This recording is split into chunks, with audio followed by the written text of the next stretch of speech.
today I speak to you about hormones and the important roles that they actually play within your body. Because we all hear hormones, we know that we've got them in our body, but do we actually know how they serve us? What do they actually do for us? So let's delve in, let's really dive and learn a whole lot about our hormones, because once you've got the knowledge, then you've got an understanding of sometimes the way you might be feeling, and then you know, that's got to do with my hormones. So what are hormones exactly? Well, hormones are actually chemical messengers that they travel through your body, and they actually do an amazing job coordinating complex processes to keep you alive, because without our hormones we wouldn't be alive. And so therefore, one of the things that they do, along amongst many things, is they're responsible for your growth from the time you were born, and the growth and your aging process today is all responsible because of hormones. But again, if you have had a child, then they are responsible, obviously, for looking after that egg from the time of fertilization right through to a baby being born. So absolutely amazing, the role of the hormone in that process. And you can imagine the complication and the coordination required for that. They're responsible for our metabolic rate, our metabolism. Now, our metabolism actually, it keeps us alive, it keeps us processing the energy that we've got in our body. And of course, energy in through food needs to be metabolized to be put into certain cells and to our organs and through our bloodstream. And this is what our hormones do for us. Emotions and mood, our hormones are responsible for those as well. And again, through puberty, whatever it might be, your hormones will fluctuate, they'll go back down again, you'll get moody, you'll be emotional, and you wonder sometimes, why am I so teary, or why am I so angry all the time? Well, it's due to hormones. And then fertility and sexual function. Now again, in our teens, 20s, 30s, our sexual function was at its peak, and it was due to the hormones that were running through our body at that age. And again, even if we're older, sometimes again, even with a misbalance of hormones, we can have a really high sexual drive. And for some, we have a very low libido, a very low sexual drive. And the fertility that I spoke about earlier with the growth, it's got very much everything to do with making sure that our fertility is on track. And of course, we then produce a beautiful baby, if we choose to do that and can do that. And the other thing our hormones do is sleep. It's responsible for our circadian rhythm. And our circadian rhythm is this amazing chemical balance in our body that releases hormones at all different times of the day, every day. It's simply amazing that a certain hormone will come out at 6 a.m, a certain hormone will take place at 9 o'clock at night, and so on and so forth.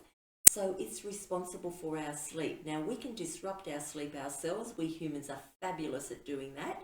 But again, if we've got all our little ducks in a row and everything we're doing right to make sure that we are having a restful night, then the circadian rhythm will take over due to the hormones in our bodies. So here is the 3 biggest times of our life where we will have a disruption of our hormones, or an overdrive of our hormones. One of them is puberty. You've all been through it. And puberty is the stage of life, if you can remember back in time, or if you've got a child or a grandchild who might be in puberty right now, you know what it's like. You know the mental challenge and changes that you could feel, and you didn't quite know what was going on. You might have been moody and emotional. You might have had this influx of acne on your body, which the picture shows a smiling girl. I suffered hugely with acne, and I can tell you, I was not smiling. I couldn't face the world. I was so humiliated. And I was teaching fitness classes at the age of 14, 15, and I had this face full of acne, and I had to get up in front of 120 people on a Saturday morning and different days. And I distinctly remember how vulnerable I felt, how awkward I felt. That's hormones, that's puberty. But again, people get all different symptoms with that. Pregnancy. Now, pregnancy is another time. Not all women are, pregnant, But if you did experience pregnancy, or you again have a family member that's pregnant, you will know the fluctuation. Some glow with it, with their hormones, some go through a really tough time. There could be headaches that are experienced, mood swings most definitely. So again, hormones responsible. Then this is where we are most probably at either perimenopause or definitely at postmenopause. And that, of course, is 12 months after your menstrual cycle. But hey, what's going on in your life that you know hormones are responsible for? Are you getting the mood swings? Are you getting the insomnia? Are you getting the dry skin, the urinary tract infections, the gaining of the weight, the heart palpitations, the hot flushes, hair growth in odd places, or losing your hair? I mean, this is what our hormones are responsible for. So you're not going crazy. It simply is your hormones and your glands. So let's have a look at, again, the two go hand in hand. And sometimes we just talk about our glands as though they are hormones. And that's okay. We only know what we know. But here I'm just going to break it down a little bit for you, just again for some general information, that you've got 42 different hormones in your body. So you can just imagine 42 hormones that are moving around, and some are talking to each other and some are disrespectful to each other, and so a whole lot going on. And they're the ones I've got in white on this slide. However, I haven't got them all simply because I just couldn't fit the whole 42 on, but I've got a lot of important ones there. And then you've got 11 dominating glands, and the glands I've got in the blue. The glands are the ones that are going to again need to assist and work with your hormones in your body to give you the best wellness that they can possibly give you, to make sure that you are balanced through your hormones and giving you the ultimate health. But it doesn't always work like that. Now let me share with you your endocrine system. You may have heard about your endocrine system, but let me just show you on this sketch here exactly what it is. It's basically from your brain down to your ovaries that you're going to find certain glands and hormones that are super important to you being a woman. And they are up into your brain. You've got two of them. You've got your thyroid that sits in the middle there at your neck, which looks like maybe a little butterfly sitting there. And then you've got some around your lungs and all your organs there up in the chest. They go down into your stomach region with your pancreas, and then they go down into your ovaries. You've got some little pea-like ones there too. So that's your endocrine system, from your head or your brain down to your ovaries. So if you ever hear of an endocrine system, now you know where it is and what it's all about. So here are some of the important ones that you might like to know about. Your hypothalamus actually sits up in your brain, and it actually does regulate your body temperature. So again, you might have experienced where you know that you've got this problem. Your body temperature seems to be cold all the time when everybody else is not complaining about it. There'll be an issue with your hypothalamus, and of course you'll need to speak to someone medical to get some assistance in that area. You could have ravaging hunger when nobody else does, or have zero appetite whatsoever. The hypothalamus is responsible for that. You could have mood swings and uncontrollable ones that are just not normal, and they stay with you a long time. A thirst that you just can't quench, problems with your sleep, and definitely a flat libido. There's nothing going on there. Your hypothalamus will be one of the glands or hormones that are responsible for that. Now let's go to your pituitary. Again, your pituitary is situated up in your brain, and it controls all the other glands behind the scene.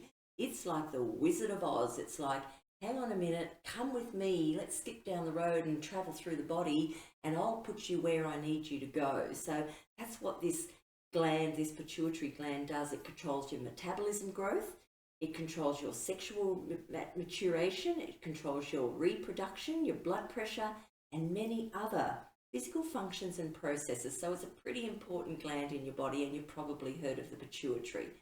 Now you've got the parathyroid, and it controls the amount of calcium in your blood and your bone. Now we need calcium to go through our bloodstream. Our blood supplies our entire body.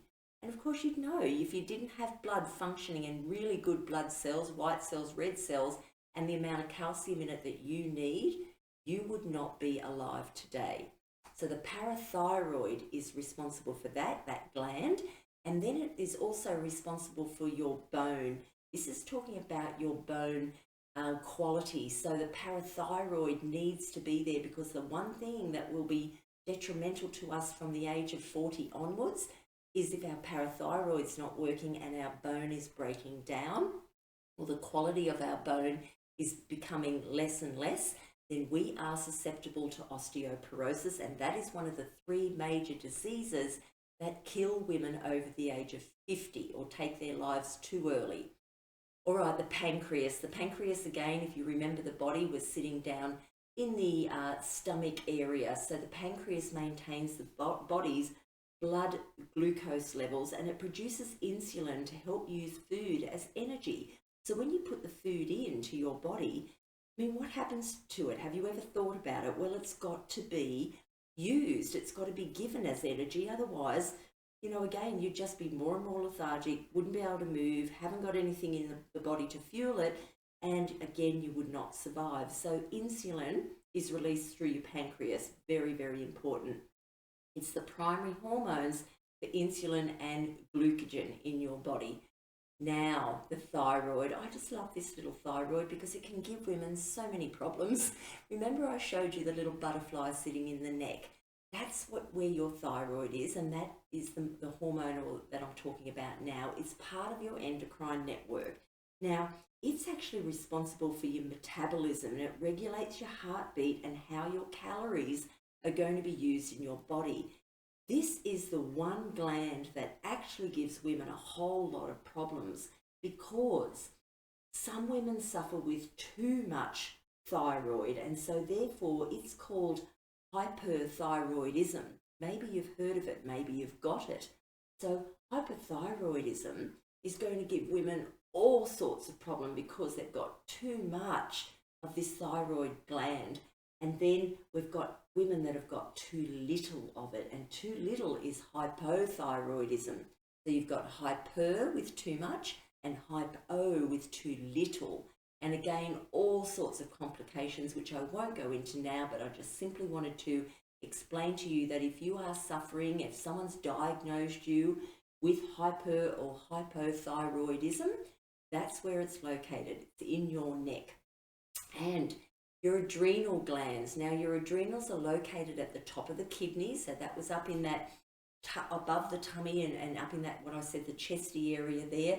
You've got your kidneys that sit there. They're only quite small, but you've got these 2 little glands that sit up in each side of the kidney, because you know you've got 2, and they actually produce your stress hormones.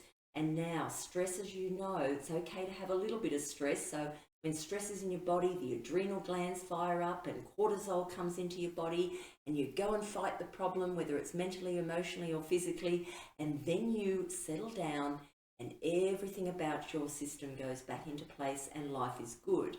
But when you've got the chronic stress and you're always fired up and the cortisol is constantly in your body and your adrenals are working in overdrive, that's when your health suffers badly. Okay, so it's controlled by your adrenal glands. And now your pineal gland is actually the one that produces the melatonin to regulate that body clock. And the melatonin is so important in your body because, again, it's your sleep hormone. It's the one that's going to give you the rest that you need of a night.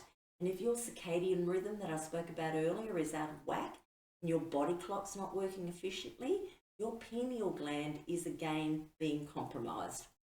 All right, I hope that was interesting for you. I hope you really enjoyed learning about a few things about your hormones and how they work for you, particularly from the age of 40 on.